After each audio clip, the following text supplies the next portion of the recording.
ओम गुरुर्ब्रह्मा गुरुर्विष्णु गुरुर्देवो महेश्वरा गुरुर् साक्षात् परब्रह्म तस्मै श्री गुरुवे नमः।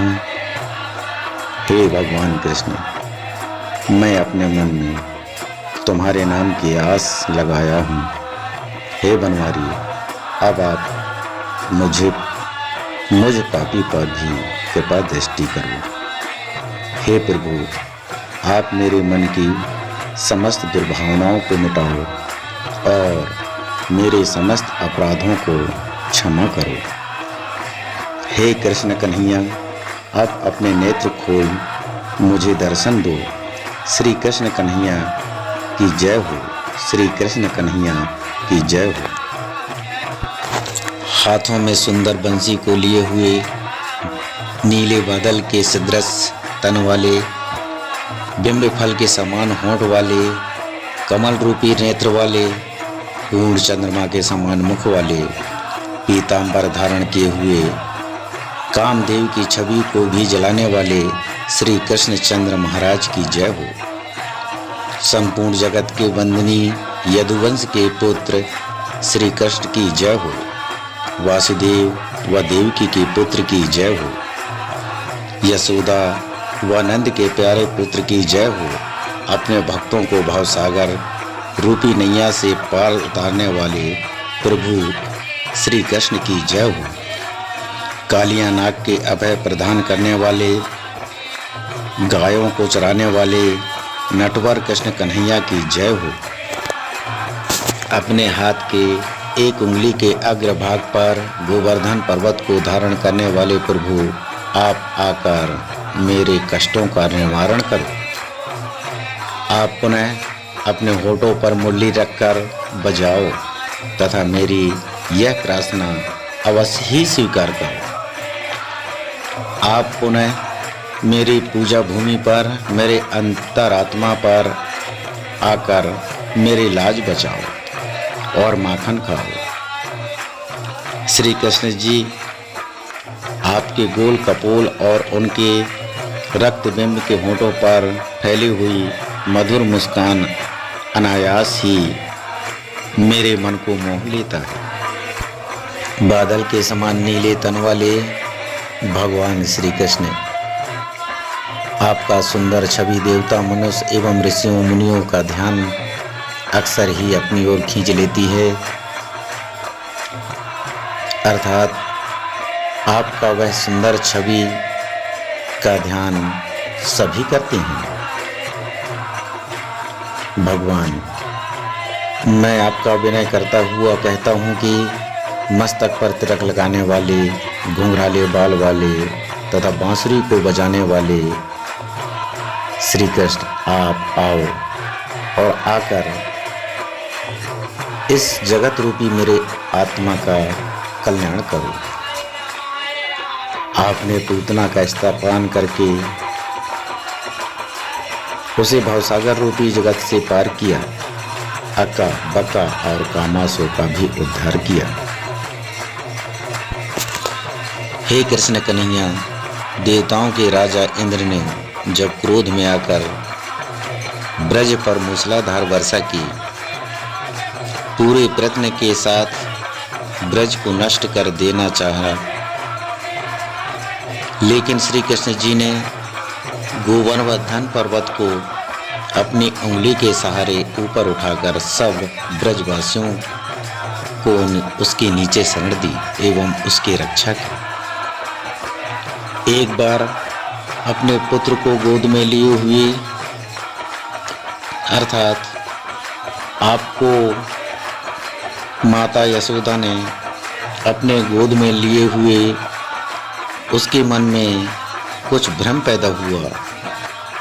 तब आपने माता की यह बात जान गए तथा अपने मुख में ही उन्हें 14 भुवन के दर्शन कराए।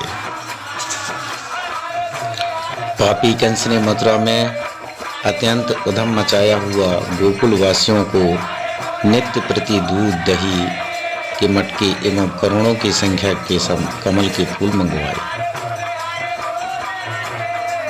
जब कालिया नाग श्री कृष्ण जी आपके शरण में आ गया तो श्री कृष्ण जी आपने उसे जीवन दान देकर मृत्यु के भय से मुक्त कर दिया।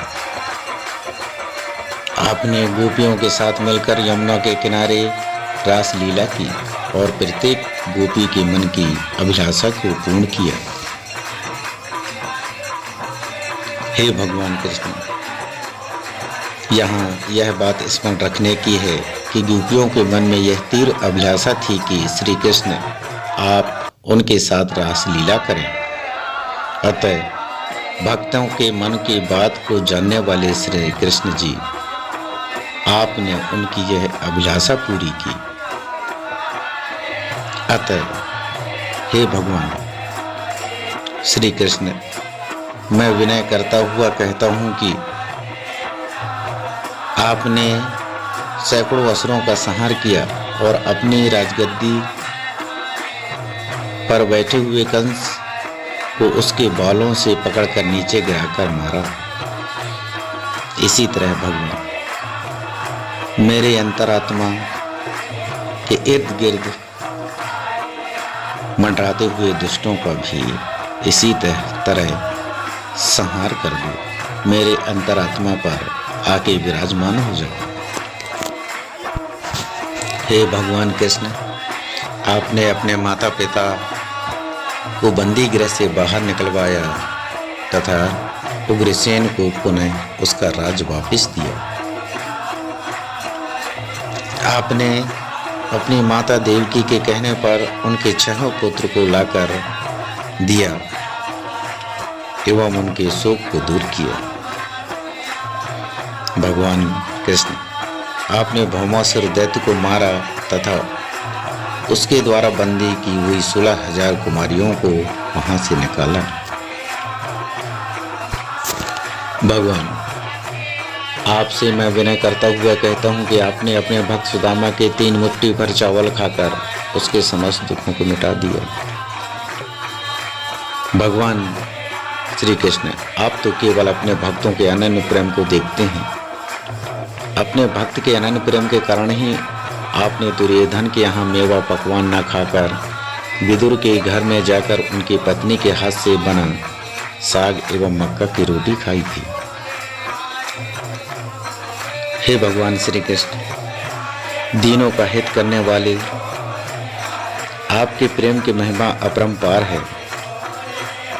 भगवान श्री कृष्ण जी अपने भक्तों से कितना प्रेम करते हैं, इससे उसके कितना प्रेम है, अब आपके भक्तों में कितना प्रेम है, या आप उनसे कितना प्रेम करते हैं, आपके भक्तगण ही जान सकते हैं, दूसरा कोई नहीं जान सकता।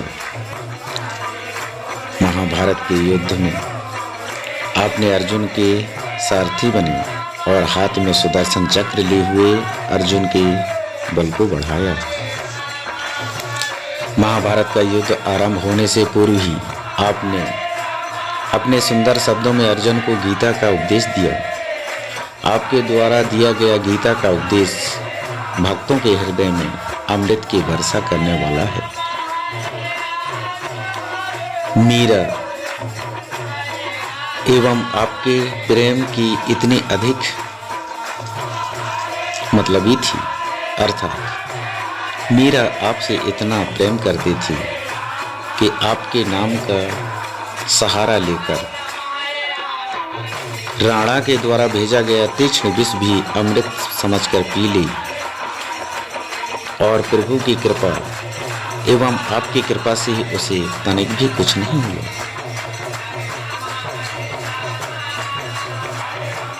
आप अपने भक्तों की अनेक प्रकार से रक्षा करके उनके हृदय में विद्यमान समस्त संशय को मिटाते हो।